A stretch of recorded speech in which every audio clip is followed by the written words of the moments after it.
ബാർകോഴ വിവാദത്തിൽ തിരുവഞ്ചൂർ രാധാകൃഷ്ണന്റെ മകന് നോട്ടീസ്. ക്രൈംബ്രാഞ്ചാണ് അർജുൻ രാധാകൃഷ്ണന് നോട്ടീസ് നൽകിയത്.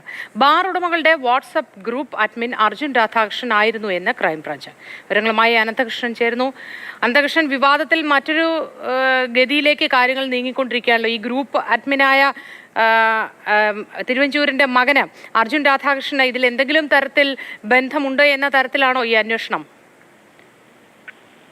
മോത്തി, ബാർക്കോഴയുമായി ബന്ധപ്പെട്ട് അന്വേഷണം നടത്തുന്ന ക്രൈംബ്രാഞ്ചിന്റെ പ്രത്യേക സംഘമാണ് ഇപ്പോൾ തിരുവഞ്ചൂർ രാധാകൃഷ്ണന്റെ മകൻ അർജുൻ രാധാകൃഷ്ണൻ നോട്ടീസ് നൽകിയിരിക്കുന്നത്.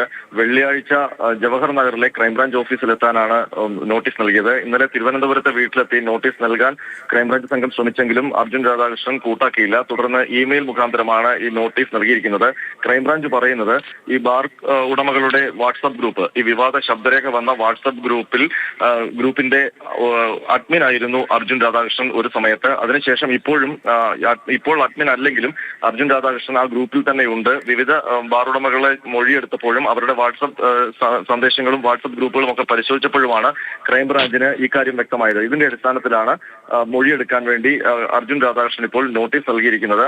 അർജുൻ രാധാകൃഷ്ണന്റെ ഭാര്യാപിതാവിന് ബാറുണ്ട്. ആ ബാറിന്റെ പേരിലാണ് അർജുൻ രാധാകൃഷ്ണൻ ഈ ഉടമകളുടെ ഗ്രൂപ്പിന്റെ അഡ്മിൻ ആയിരുന്നത്. ഇപ്പോൾ ഈ നോട്ടീസുമായി ക്രൈംബ്രാഞ്ച് സംഘം എത്തുമ്പോൾ അർജുൻ രാധാകൃഷ്ണൻ നൽകിയ മറുപടി തന്റെ പേരിൽ ബാർ ഇല്ല, താൻ ബാർ നടത്തുന്നുമില്ല, അതുകൊണ്ട് ഈ നോട്ടീസ് കൈപ്പറ്റാൻ കഴിയില്ലെന്നാണ്. പക്ഷേ ഈ ഉടമകളുടെ വാട്സ്ആപ്പ് ഗ്രൂപ്പിൽ ഇപ്പോഴും അർജുൻ രാധാകൃഷ്ണൻ ഉണ്ട്. അതിന്റെ അടിസ്ഥാനത്തിൽ തന്നെയാണ് ഇപ്പോൾ ക്രൈംബ്രാഞ്ച് ഈ നോട്ടീസ് ഇമെയിൽ മുഖാന്തരം അയച്ചിരിക്കുന്നത്. വെള്ളിയാഴ്ച മൊഴിയെടുക്കാനായി ക്രൈംബ്രാഞ്ചിന്റെ ജവഹർ നഗർ ഓഫീസിൽ എത്താനാണ് നിർദ്ദേശിച്ചിരിക്കുന്നത്.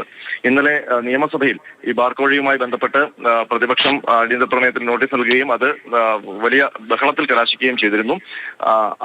ഏതായാലും അത്തരമൊരു വലിയ പ്രതിഷേധം പ്രതിപക്ഷത്തിന്റെ ഭാഗത്തു നിന്ന് തുടരുന്ന ഒരു പശ്ചാത്തലത്തിൽ കൂടിയാണ് ഇപ്പോൾ തിരുവഞ്ചൂരിന്റെ മകനെതിരെ ഇപ്പോൾ ക്രൈംബ്രാഞ്ചിന്റെ നീക്കം നടക്കുന്നത്. അതുകൊണ്ട് തന്നെ ഇതിനെ പ്രതിപക്ഷം എങ്ങനെയാണ്, ഇനി നിയമസഭ നടക്കുന്ന സമയമാണ്, അതുകൊണ്ട് തന്നെ പ്രതിപക്ഷം ഇതിനെ എങ്ങനെ പ്രതിരോധിക്കുമെന്നാണ് ഇനി അറിയാനുള്ളത്.